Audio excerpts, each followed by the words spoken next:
Cette émission est conçue et réalisée par des membres de la communauté en collaboration avec Nous TV.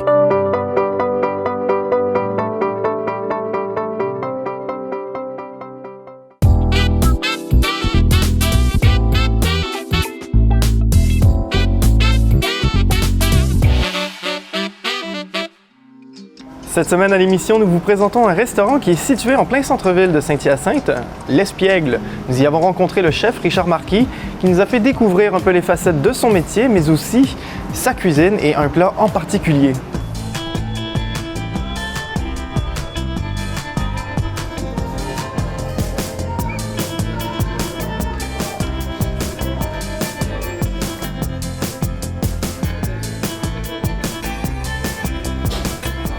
Richard, ça fait combien de temps que tu travailles dans le domaine de la restauration?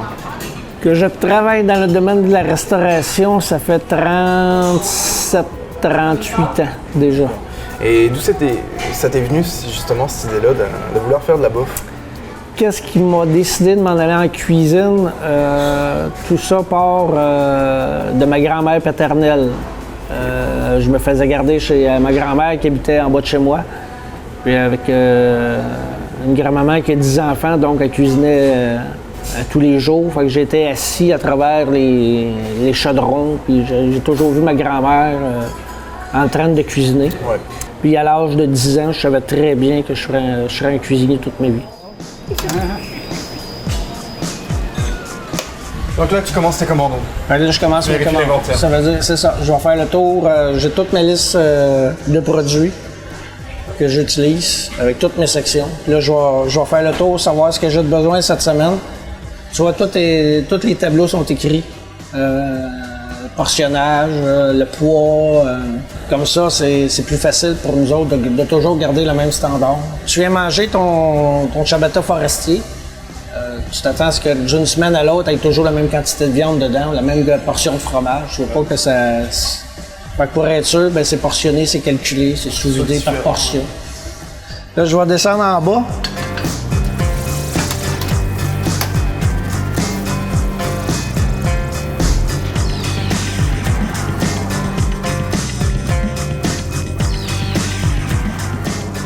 Le restaurant a ouvert en 2000, c'est M. François Grisé, l'ancien propriétaire du Bilboquet, qui a ouvert le restaurant en 2000. Moi, j'ai pris possession en 2004. Le restaurant a fermé dans le temps de décembre, à peu près novembre-décembre 2003. J'ai réouvert le 26 avril 2004.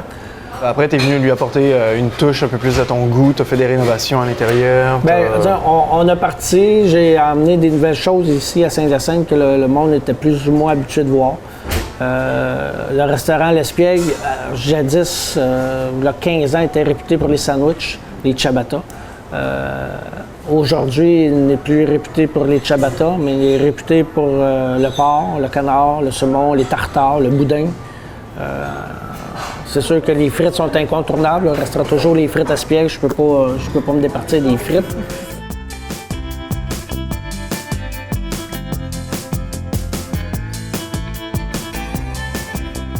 Là, ça ici, c'est le tableau de ce que les gars ont vidé en fin de semaine. Tout ça ici? Oui, ça c'est tout ce qui a disparu dans la fin de semaine, donc je vais tout rentrer ça dans mes commandes. Ça, au moins, il y a une bonne gestion, on sait ce qui manque et on sait ce qu'on a. Quoi. On n'a pas le choix. Tu vois, je fais le tour, essayer de trouver ce qui peut manquer. Il y a des choses que je sais que je vais commander sans les voir. C'est fréquent de les commander à chaque semaine? Oui, c'est quasiment toutes les fins de semaine. Là, tu vois, je vais tomber dans les desserts, là, je vais... Vous êtes chanceux, vous voyez plein de choses que les autres ne voient pas habituellement. Tu vas chercher les produits qui sont de la région. Est-ce que tu travailles avec les gens de la région, justement? Bien, le plus. Tu sais, toutes les bières, moi, ça fait des années que j'ai sorti Molson puis la batte de mon établissement. C'est Bilboquet, Brasseur du Monde. OK. C'est ça. Le canard vient canard du village à Saint-Pie. Ouais. J'ai beaucoup de produits d'épices que je vais aller chercher aux Passions de Manon, des huiles d'olive. Des choses comme ça. Je vais encourager mon boulanger, mes pains à ciabatta. C'est M. Hervé Fortin sa mère a parti Pinsonneau dans le temps. Puis c'est lui qui fait encore mes pains de ciabatta du restaurant. Depuis le temps? Depuis 15 ans, depuis 20 ans qu'il fait les pains du restaurant. Puis sa boulangerie est à la présentation. Les artichauts, puis mon vinaigre de fraise que je mets dans le tartare de péton, bien, ça vient de Sainte-Madeleine, la fille du roi, mon chum Antoine qui est là. Bon, hein? C'est malade. C'est malade. Puis ça t'arrive-tu des fois, mettons, il te manque tel produit, tu envoies un de tes cuisiniers courir au marché chercher des régulièrement? Ouais, je dis régulièrement. Ça arrive, je dirais, quand même assez régulièrement parce qu'on ne sait jamais la demande de ce qu'on va avoir besoin ou pas. On essaie de garder, de commander le moins possible. Pas pour une question d'économie, mais c'est une question de fraîcheur et de perte. Ouais. Mais on a des bons restaurateurs ici au centre-ville, qu'on s'entraide. Je peux manquer de moutarde de Dijon, puis Sylvain de la Piazzetta va m'en prêter.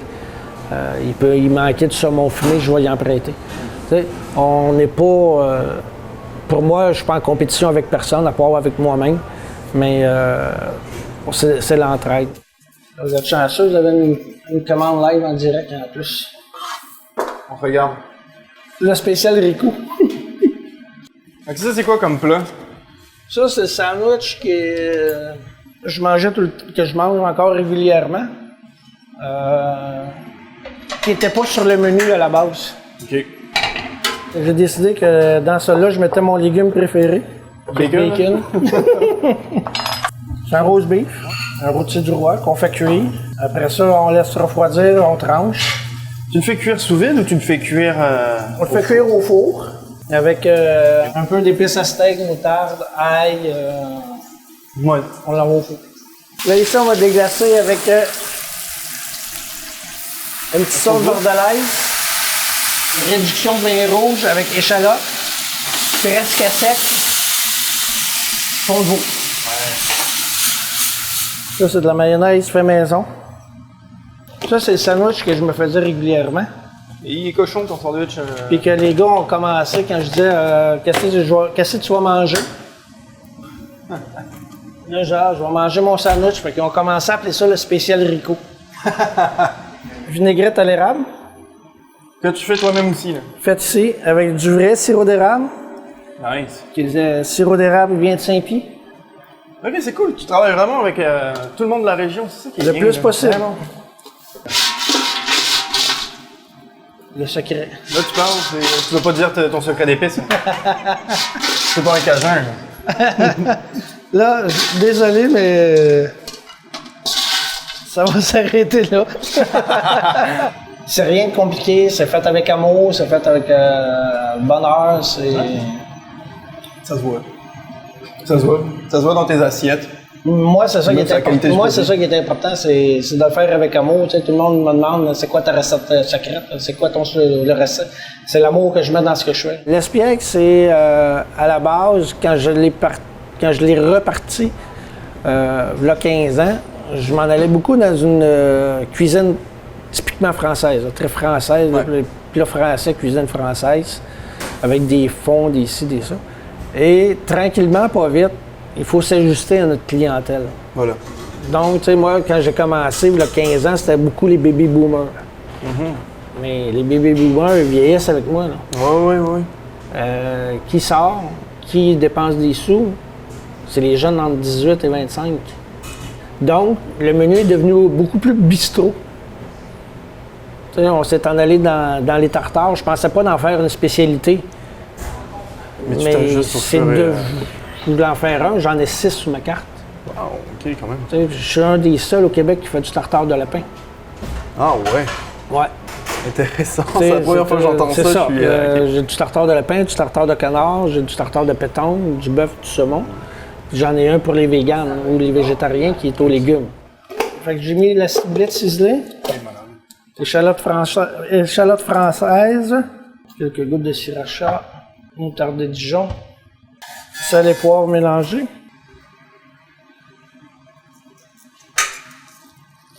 Petite touche de sel.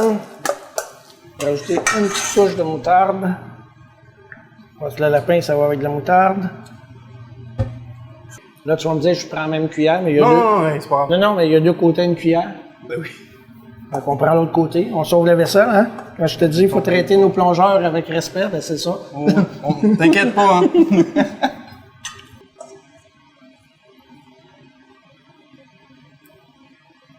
C'est bon? Malade.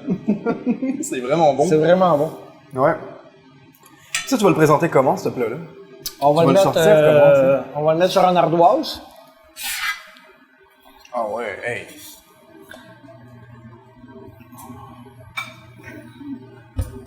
Tu viens faire une belle présentation. Ouais, mais on se laisse aller. Parce que c'est ça, quand on voit sur Internet hein, les belles photos que tu mets là, sur ton site... Mais c'est ça. ah, Tu sais, ça c'est pas plus compliqué que ça. On va sortir de la fleur de sel. On va juste venir saupoudrer dans l'assiette. C'est une présentation, c'est ça. Là. C'est pas... simple, pas besoin d'être compliqué. Je pense que les meilleures choses sont les simples. On se laisse aller, là.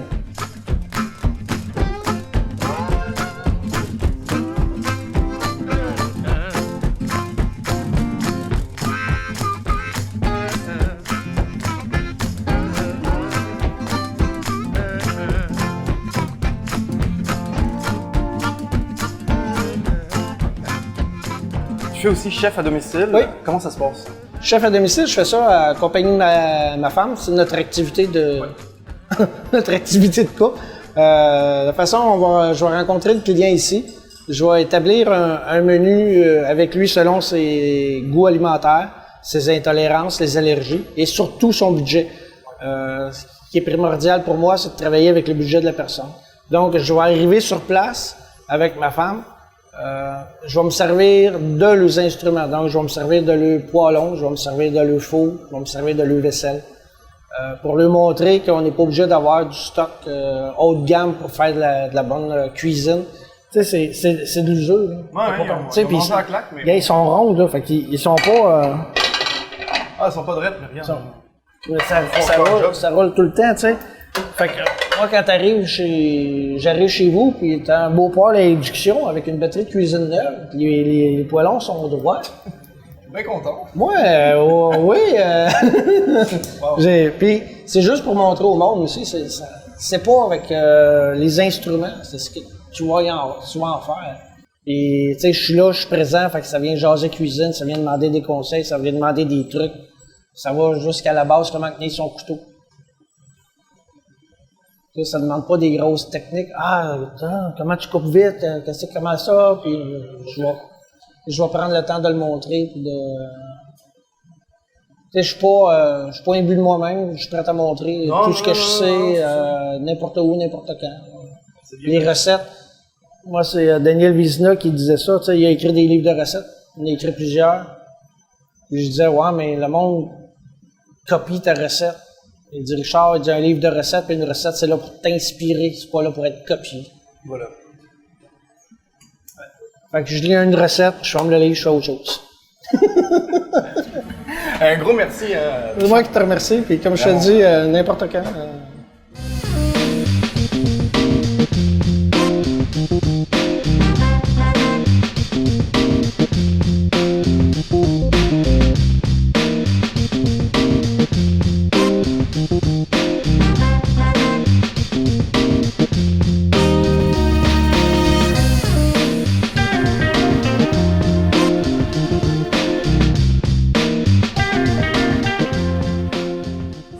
Nous TV, fiers de faire rayonner notre communauté.